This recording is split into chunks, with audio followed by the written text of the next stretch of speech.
두유 제조기 작년에 한창 떴었고, 근데 이거 24년 거잖아요. 그쵸. 근데 우리는 이제 25년에 새로운 아이템 팔아야 되잖아요. 그쵸. 어떻게 골라야 될까요? 그래서 대표 카테고리를 많이 보는 거예요. 보면은 피부기기가 올라오고, 두유 제조기, 로봇 청소기가 올라오고, 리빙 제품에서는 플라스틱 용기가 거의 대부분 봄 나들이를 가려면 밀폐 용기에 뭔가를 담아야 되잖아요. 냉장고 청소를 할 때 뭐가 필요하죠? 밀폐 용기가 필요한 거예요. 이런 식으로 키워드를 보고 상품을 소싱을 하시기 시작하는 거예요. 상품을 소싱하는 방법이랑 업체까지 어떻게 연락을 하면 되는지에 대해서 설명을 드릴까 해요. 뭘 컨택을 해야 될지 잘 모르잖아요. 컨택하기에 앞서서 인플루언서들한테 제안서를 넣는 거는 거의 한 3개월 전부터 준비한다라고 말씀을 드렸었어요. 일정이 거의 한 달치가 미리 다 픽스가 되어 있기 때문에, 그러면 한 달 정도는 내가 계속 제안서를 돌리고, 한 달은 픽스가 되었으니까 그 다음 달 일정을 픽스를 해야 하기 때문에 상품 소싱이 3개월 전에 이루어져야 된다라고 말씀을 드리는데, 지금 1월달이면 4월, 5월, 6월 상품을 생각을 해야 되는 거잖아요. 팁을 하나 말씀을 드리면 25년도 마케팅 캘린더 1월부터 12월달까지 우리나라에 행사가 굉장히 많잖아요. 설날부터 시작해서 각 카테고리별로 어떤 제품들이 있는지에 대해서 이렇게 잘 정리가 되어 있어요. 이슈 데이, 계절별로 어떤 상품들의 키워드가 있는지, 식품류, 디지털 문구류, 패션, 반려동물, 뷰티, 유아동, 홈리빙, 글로벌까지 굉장히 잘 정리를 해줬어요. 그걸 보시고 상품들을 한번 선정을 해보는 거죠. 5월달에 어린이날, 어버이날, 스승의 날 다들 뭘 하시죠? 봄이 되면 청소를 하거나 놀러 나가시잖아요. 그런 제품들을 소싱을 하시는 거죠. 디지털 문구에서는 저희가 모르는 키워드가 있죠. 아웃도어, 등산을 많이 가는 거예요. 날이 따뜻해지니까. 그런 식으로 캘린더를 쭉 보고 내가 이런 제품들 한번 구해볼까? 네이버 핫백이라든지 와디즈라든지 아이템 스카우트를 많이 이용을 해요. 아이템 스카우트는 좋은 점이 뭐냐면 기간을 설정을 해놓고 키워드를 볼 수가 있다는 거예요. 여기에서 아이템 발굴이라는 카테고리를 들어가면 3월부터 5월까지 한 달로만 하지 않는 이유는 갑작스럽게 이슈가 반영이 될 수도 있어요. 나 혼자 산다 해서 그 제품이 갑자기 튀어오르는 거죠. 그러니까 시즌에 관련이 없이, 그래서 3개월 단위로 키워드를 보는 게, 연령대를 20대부터 40대까지 이렇게 조회를 해보면 닭가슴살, 콘트로이친, 글루타시온, 멜라토닌, 심지어 망고, 실비김치. 희한하죠. 닭가슴살 같은 경우에는 다이어트 시즌 준비한다고 5, 6, 7, 8 살을 빼야 되기 때문에, 그럼 다이어트 키워드가 연초네? 이렇게 생각을 하는 거예요. 그리고 건강 저런 것들은 왜 이렇게 많아요? 작년에 글루타치온이 굉장히 유행했었죠. 그리고 멜라토닌도 건강 프로그램 많이 나왔죠. 제가 식품으로 카테고리를 검색을 했었던 거였고, 디지털 가전으로 보시면 두유 제조기 작년에 한창 떴었고, 거기에 저희 요거트 만드는 거 있잖아요. 많이 판매가 됐었고. 근데 이거 24년 거잖아요. 그쵸. 근데 우리는 이제 25년에 새로운 아이템 팔아야 되잖아요. 그쵸. 뭘 어떻게 골라야 될까요? 그래서 대표 카테고리를 많이 보는 거예요. 보면은 피부기기가 올라오고, 두유 제조기, 로봇 청소기가 올라오고, 리빙 제품에서는 텀블러들이 엄청 나오죠. 플라스틱 용기가 거의 대부분 도시락, 탈수기 이런 게 아까 말씀드렸었던 봄 나들이를 가려면 밀폐 용기에 뭔가를 담아야 되잖아요. 아니면 냉장고 청소를 할 때 뭐가 필요하죠? 밀폐 용기가 필요한 거예요. 이런 식으로 키워드를 보고 상품을 소싱을 하시기 시작하는 거예요. 이런 대표 카테고리를 보시면서 야채 탈수기, 도시락, 텀블러, 즉석국, 즉석탕 이런 거를 보고 네이버 스토어 같은 데 검색을 해보는 거죠. 밀폐 용기라고요. 보시면 종류가 엄청 많이 나와요. 이렇게 보시기도 하고, 와디즈에서도 실리콘 폴딩이 의외로 좀 많네? 그러면 올해는 실리콘이 대세인가 보다. 제가 네이버에 검색을 해보는 거죠. 이런 식으로요. 저런 게 있는지도 몰랐어요. 혹시 쓰세요? 네, 쓰고 있어요. 이것도 어떻게 알게 됐냐면, 인테리어 용품을 많이 파는 뭐 자주라든지 이런 데를 또 가보는 거예요. 그러면 거기에 보면 트렌드가 다 나와요. 모던하우스 같은 데도 중국에서 막 떼와서 막 팔고 없애고 이런 추세이거든요. 요즘에 밀폐 용기가 플라스틱으로 안 나오고 다 접이식으로 나오더라고요. 실리콘으로. 근데 접이식도 보면은 브랜드를 타기는 하거든요. 지금 실리팟이 제일 많이 보이거든요. 실리팟이 스마트 스토어에 들어오는 거예요. 그리고 나서 왠지 유명한 브랜드면 내가 마진이 덜 남을 것 같은 느낌이 들거든요. 그쵸. 이게 사실은 업체의 구조에 따라서 남는 마진 노선이 또 달라지는 것 같아요. 그거는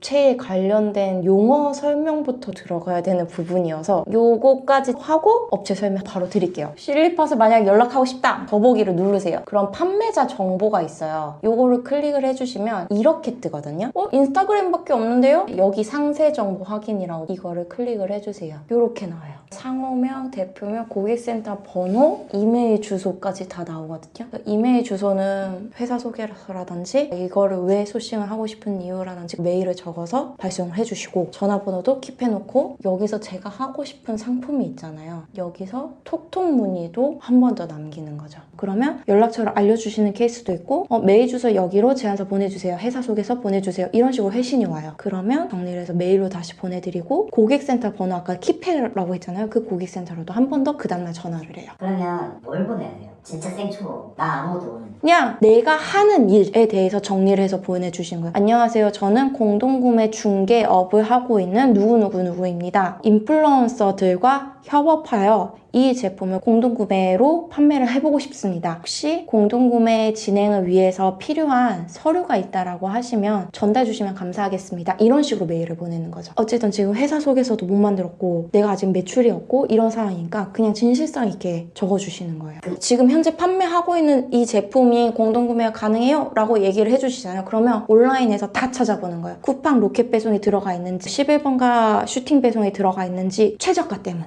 어쨌든 공동구매 가격은 최저가보다 이하로 판매가 돼야 되는 거예요. 그래서 그 이하의 판매가로 정말 나한테 제안서를 주신 게 맞는지 거기에 맞춰서 나한테 공급료를 얼마를 줬는지 같이 확인을 하는 거죠. 마진 계산하는 거예요. 이제부터는. 그리고 아까 물어보셨었던 제조사, 벤더사랑 좀 비싼 브랜드를 연락을 어떻게 구분을 해야 되는지 설명을 드릴게요. 제조사라는 곳이 있을 거예요. 제조사랑 수입사랑 같은 레벨이에요. 그 다음이 총판이에요. 이게 무슨 관계냐? 제조사랑 수입사는 직접적으로 한국에서 물건을 핸들링하는 업체, 가지고 있는 업체라고 보시면 되고 총판은 여기에서 물건을 사오는 업체인 거예요. 그래서 온라인을 할 수 있는 업체가 있을 거고 오프라인을 할 수 있는 업체가 있거든요. 보통은 나눠져 있어요. 제조사랑 수입사에서 내가 모든 걸 다 핸들링 할 수도 있긴 하지만 규모가 크면 클수록 이걸 다 나눠버리세요. 오프라인의 기관은 마트, 전문 매장 관리를 해주시는 거고 온라인은 온라인만 관리를 하게끔 해주세요. 그리고 여기에서 또 하위 개념이 벤더가 있어요. 물건을 제조사에서 가지고 오는 벤더사들도 있기도 하지만 대부분 오프라인에서 물건을 사오거나 온라인에서 관리하기 힘든 채널, 폐쇄물 같은 채널들을 이런 벤더사들한테 또 나눠줘요. 벤더가 제일 어려운 것 같아요. 개념이. 그냥 아무거나 다 취급을 하는 마트? 구멍가게 같은 느낌이라고 보시면 돼요. 근데 우리는 벤더사랑은 절대로 거래를 하시면 안 돼요. 이유는 아까도 말씀드렸지만 여기서 사오는 케이스이기 때문에 마진이 나오지가 않아요. 제조사에서 총판으로 넘어갈 때 거의 한 50%의 가격을 준다라고 하면 총판에서는 벤더사한테 가야 되니까 이 총판이 수수료가 남아야 되는 거죠. 얘네의 이윤을 떼고 또 이쪽으로 넘기겠죠. 그럼 저희는 벤더사에서 물건을 받게 되면 벤더사의 이윤도 챙겨주고 저희가 물건을 받게 되는 거예요. 그러면 최저가가 맞을까요? 안 맞을까요? 그래서 벤더사를 절대로 소싱하시면 안 된다. 저희의 기억에선 벤더사라는 개념은 있지만 상품을 소싱할 때는 벤더사를 가면 안 된다는 거예요. 제조사 같은 경우에는 국내에서 제조를 하거나 중국에서 OEM 제조를 하는 애들인 거고 수입사 같은 경우에 그냥 간단하게 무슨 코리아라고 붙은 애들은 다 수입사라고 보시면 돼요. 서머스 코리아 텀블러를 예를 들면 서머스라는 외국 기업이 있잖아요. 한국에서 관리를 해주는 데가 서머스 코리아인 거죠. 그럼 이 서머스 코리아가 나는 온라인이랑 오프라인이랑 다 관리를 못해. 그렇기 때문에 오프라인 총판을 따로 주고 온라인 총판도 따로 줘요. 그래서 온라인 총판한테는 온라인 공식 총판입니다라는 상세 페이지에 딱지가 붙어 있어요. 아까 질문 주셨었던 유명한 브랜드사들 같은 경우에는 경우에는 그냥 온라인에서 찾으면 다 벤더사예요. 그러면 저희는 스마트 스토어에 아까 소싱을 했었잖아요. 어떤 분들한테 연락을 드리는 게 좀 편할까요? 공식 판매하는 채진분들한테 연락하면 되죠. 그쵸. 총판 딱지를 달고 있거나 제조사 수입사에서 공식적으로 운영하는 곳에다가 연락을 주시면 명확하게 회신을 받을 수가 있다는 거죠. 그래서 너무 빅 브랜드를 하지는 마시고 국내에서 만든 중형 기업 정도로 해주시는 게 좋아요. 그래서 이 개념이 없으면 코스트코에서 사와서 물건 파시는 분들한테 연락이 갈 수도 있어요. 그런 분들한테 연락이 갈 수도 있기 때문에 총판이나 제조보사 수입사들한테 연락을 주셔야 된다라고 말씀을 드리는 거예요. 초보자들은 진짜 많이 적겠네. 네, 이거에서 많이 속아서 물건을 못 구하거나 물건을 사기를 하거나 공부를 하셔도 물건을 제대로 수급을 못하는 케이스가 많은 거죠. 보시면 서머스 텀블러라고 네이버에 한번 검색을 해보세요. 쇼핑 탭에 들어가실 거 아니에요? 이름? 이게 뭐지? 빅파워인 채널이 있어요. 그리고 밑으로 또 쭉 내리면 웨빙파인, 조캠프, 부바볼 엄청 많은 업체들이 있잖아요. 근데 이름이 빅파워가 제일 위에 있어요. 이름 걸 먼저 들어가 볼게요. 얘네가 서머스로 공식을 하고 있는 업체인 거예요. 아까 말씀드렸던 딱지 이렇게 있어요. 공식 온라인 판매처라고. 그럼 이런 데랑은 거래를 해도 돼요? 해도 되는 거죠. 밑에 다른 업체들도 있었잖아요. 상세 페이지 볼게요. 서머스 코리아에서 정품만 됩니다. 근데 공식 판매 제품에 한해서 오프라인 매장을 운영을 하시는 거예요. 그래서 서머스 코리아의 제품을 유통해서 받는 거예요. 그리고 나서 서머스 코리아 제품을 서머스 코리아에 보내면 AS를 받을 수 있습니다 라고 해주는 업체인 거죠. 보시면 판매하는 제품들이 서머스 거도 있지만 다른 것도 엄청 많죠. 그러니까 되게 그럴듯하게 아까 적어놨잖아요. 서머스 정품만 판매하면 서머스 코리아에서 AS가 가능합니다. 고객 상담실을 통해서 확인이 가능하십니다. 이거랑 아까 이룸에서 적었었던 내용이랑 완전히 틀리죠. 그러니까 공식은 공식이라고 뭔가 인증되어 있는 배너가 있어요. 근데 이런 업체분들 같은 경우에는 그냥 어디선가 서머스 정품을 사와서 판매를 하시는 거죠. 그럼 그냥 이런 샵에서 물건 구매하다가 공부하시는 분도 있는 거예요? 있어요. 그러면 뭐 마진도 안 받고 그냥 이 사람만 좋은 일이네. 그쵸. 굳이 그럴 필요가 뭐가 있냐라고 말씀드린 거예요. 그 관계성을 모르면 그렇게 될 수밖에 없다라는 거죠. 서머스 공식 대리는 서머스만 팔아요. 이렇게 해서 구분하시면 됩니다.